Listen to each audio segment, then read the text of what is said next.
Well, hello and welcome to another RiderCamTV video, and today we have got this little beauty. Look at this Kawasaki Z900 RS. Now, another exceptional bike, exceptional looking bike amongst all the ones that are being delivered, of course. And we're down at Cornwall Kawasaki Centre, and they've kindly let us take this one out, as well as a load more that you'll see in the coming weeks and coming months. And we're quite excited to be going out and riding them, because Kawasaki's are a bike that we haven't really, or a manufacturer that we really haven't been able to test ride very much, or at all, until now, which is brilliant. So I've got this 900 RS to take out, and doesn't it look pretty? The colour scheme's really nice. Now, the seat, I'm told you can get a smaller seat if you wanted a smaller seat, but how incredible is that bike? It looks lovely. So we're going to go out and ride it. So the Z900 RS, cafe racer-esque style bike, inline 4. I think this one's got about 110, 111 horsepower, about 98 newton meters of torque, if you're interested in those numbers. It comes in at about 216, 217 kilos, and I think from memory it's got about 17 litre tanks, so you're going to be good for a decent ride out. Do you know, the one thing that I like about inline 4s is the sound they make, and this bike is the 2019 model, so it is brand spankers. So we won't be ragging it, but we are taking a different route because Kawasaki is in a different location than BMW, not far from it, but it's in a different location, which means that we can take a couple of different roads, certainly roads that are quite close, so we can get up to a little bit of speed, which is quite nice. Our first impressions that you're very much on top of this bike. It feels a tall bike to be on, although realistically it's not a tall bike, certainly not as tall as Adventures and the Kawasaki Versys or anything like that, but it feels as though it's very tall. Obviously, being a cafe racer style bike, there is no protection up the front for wind or weather, but that's par for the course. It's very comfortable. That's the seat. I don't know what it is with Kawasaki's, but I've not sat on a Kawasaki that's got a hard, uncomfortable seat. And I know that we've only been going for a few minutes, but it's a really comfy seat. I did notice when I got on the bike how comfortable it feels, although I did have to, I'm glad that we had to stop before we came out of the dealership, because my hip was just about to pop out. But that's just me being old, I guess, and not used to being sat in this position on this bike. But my feet and my legs and my knees don't feel as though they're too crunched up. They feel quite comfortable. I'm certainly not getting any vibrations through the handlebars, the seat, the pegs, or anything. It's just as smooth as you would imagine from an inline 4. So the visibility on this beautiful little bike is exceptional, as you would imagine. There's nothing in front of you stopping your view. The wing mirrors are round, and I thought initially, is that going to present a problem? But you can see in the mirror, Mark is on another Kawasaki that you'll see at some stage on his video, and I can see everything that I need to see. So these mirrors are really, really good. The switch gear, as we'll go through a little bit later anyway, the switch gear is a very Honda-esque switch gear. Seems to be across the range in Kawasaki, that everything is well labelled, well placed, so you're not kind of fishing around with your fingers to try and find anything. So that's a really nice thing, so you can concentrate on riding from the very, very beginning of having your bike. So the dials at the front, we have got a mixture of old analog and digital readings. We've obviously got the rev counter on the right hand side there, and the speedo is analog as well, which is kind of strange because other people like Honda with their Cafe Racer have gone for the round style, which is a theme on this bike because of the style that it is. They've gone for the round style, but they've kept it as an analog, which is a bit strange in 2019, but perhaps that, you know, perhaps there's method in the madness. But in the middle you have got an indicator which is all digital, telling you how many miles it's done, what fuel you've got, the temperature of the engine, what gear you're in, and various other interesting bits of information, which is all you really need to know. Because let's face it, if we're on a bike because we want to be out riding, not because we want to be looking at dials to see what's on it. The suspension and the ride feels very, very, very smooth, and it's very responsive. The wheelbase on this one feels a little bit shorter than most of the bikes that we've reviewed of late, and with that brings the nimbliness. Is that a word? It's very nimble. Now, I spend most of my time in clim gear or rucker gear or full protective gear.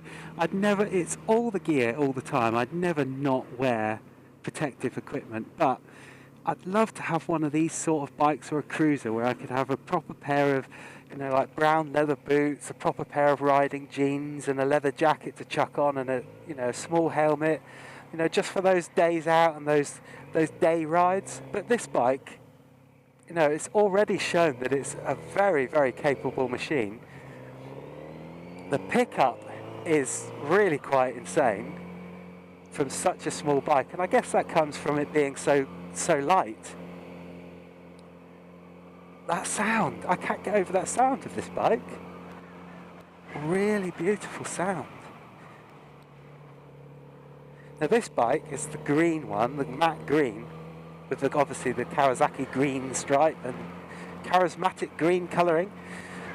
And they do in this one the old retro yellow, or orange it may be.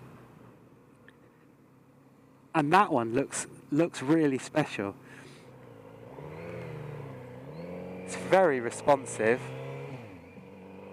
It's got power and it just wants to go.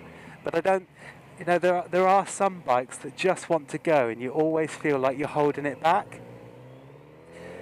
But this one, I don't feel like I'm holding it back, but I know that if I want to just put the power on, that it's there. I mean, that's just insane.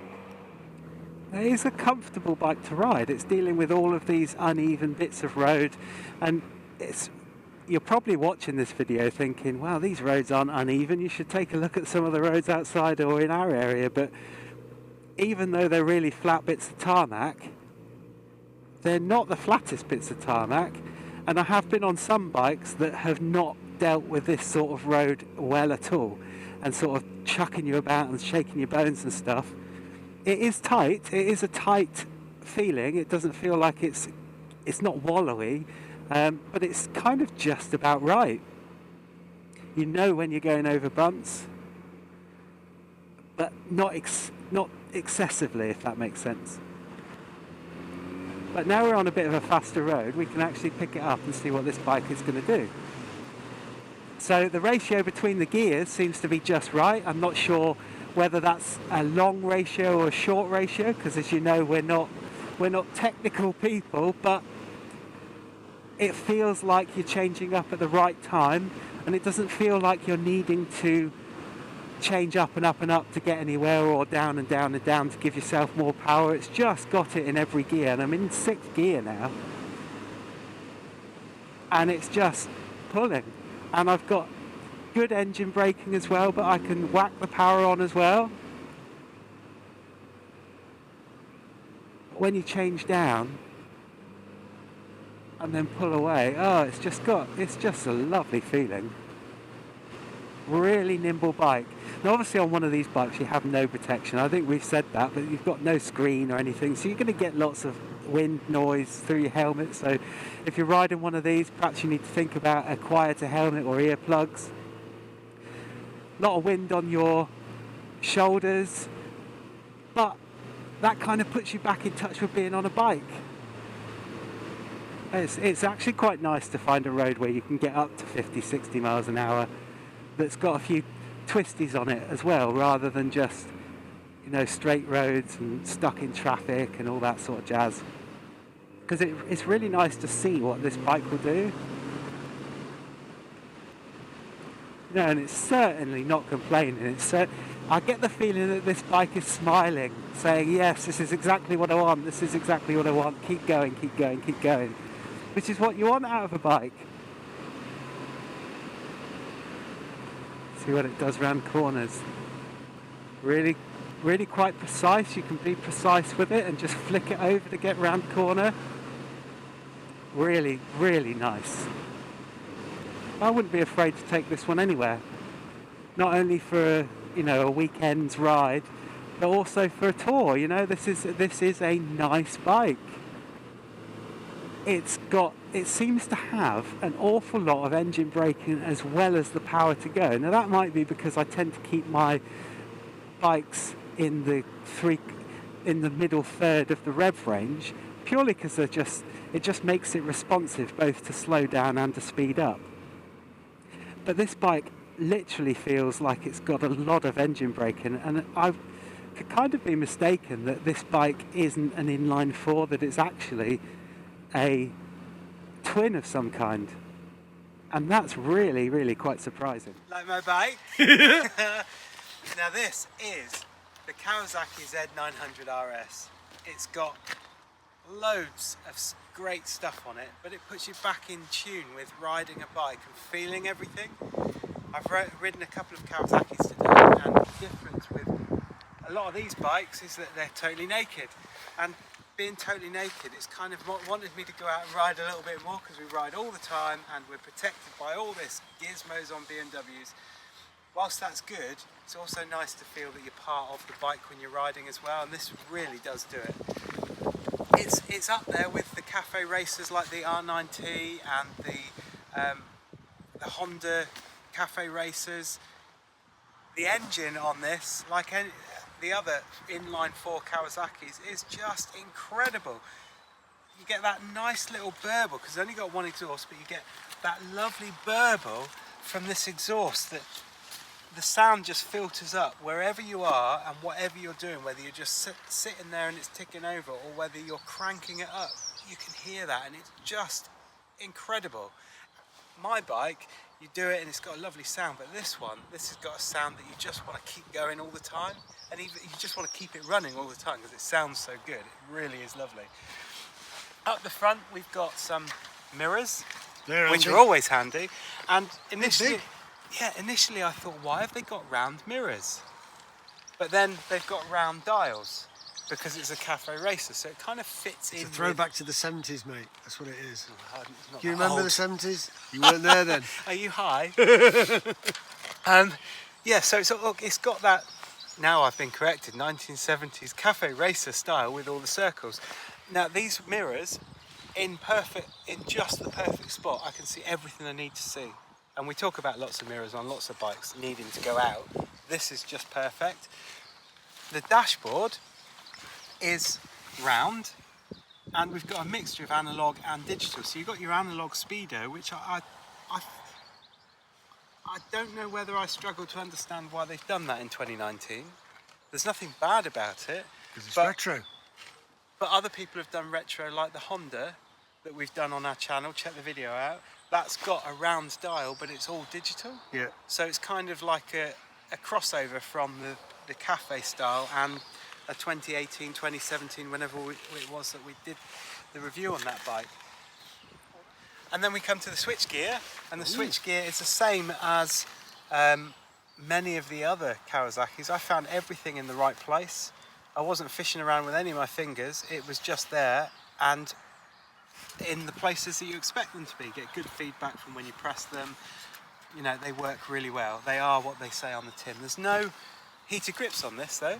Ooh, that must have been a problem for you. Well, you're saying you're feeling chilly. My tiny little hands were a little bit cold, but everything else performs really well. And what I like about this bike is it was really nimble, and because we ride with our boxes on all the time, not having those boxes and having a smaller bike that sits you down lower, that's perhaps got more power ready right there, actually it's quite nice. You feel like you can get in anywhere. The seat, you can get a lowered seat for this one. Now this seat, I thought, well, this is going to be really uncomfy, and I was totally wrong. It's really comfortable, not sliding about, even though it's a one piece. You've got that like divot there that keeps your backside in the right place. And even if you do panic quite a lot, you can grab that from behind as well, I suppose. Whether or not I'd put a pillion on there, I don't know, because that's quite a small seat. But there are smaller on other bikes, so people do manage with that sort of thing. It's got all the pegs, but would I mean, that's going to be quite high up for a pillion to be sat, isn't it? It looks it. Yeah. It looks I'm it. going to have to move because my hip's coming out. I'm getting old. And it's funny because when we pulled out of Kawasaki, I'm glad that van was there, or that lorry was there, and we had to stop because I had to readjust this hip because it was popping out.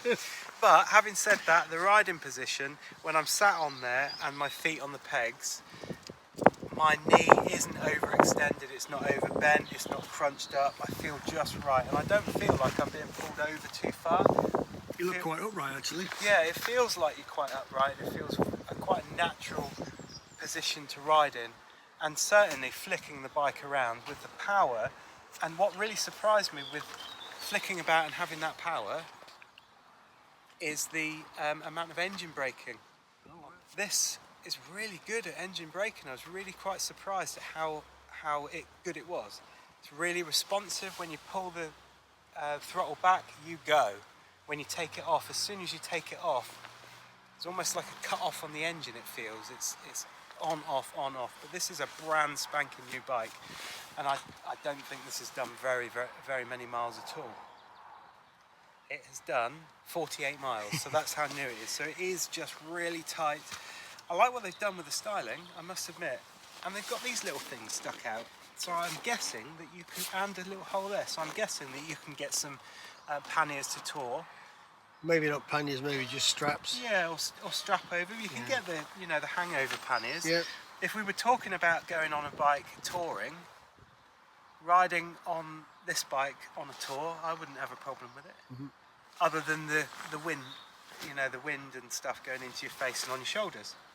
It's got all the gadgets and stuff. It's got LED lights. That headlight looks amazing. It's a really nice headlight. It's really lovely. Things that we've talked about before, that the hugger doesn't really go down very far. It's quite a small hugger. Oh yeah. But and you can see that there's loads of stuff that's coming up on the radiator. So I'd be quite wary of where I took the bike, to be honest, unless I got a fender extender. Sad that we have to consider stuff like that, isn't it?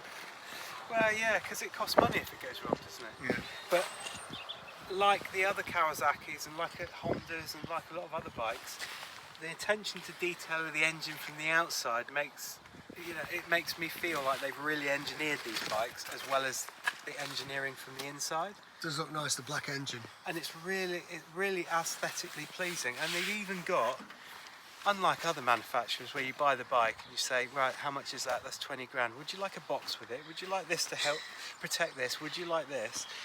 This has got these pads on here as well for your knees, so you're not going to be scraping the paintwork from day one. And I really like it. It's a it's a contender for the Cafe Racer, and that engine, that's a sublime engine. I really love that engine. I can't say much more about it because it's just such a nice bike. So if you like the video, give it a massive thumbs up, hit that subscribe button, and we'll see you in the next video.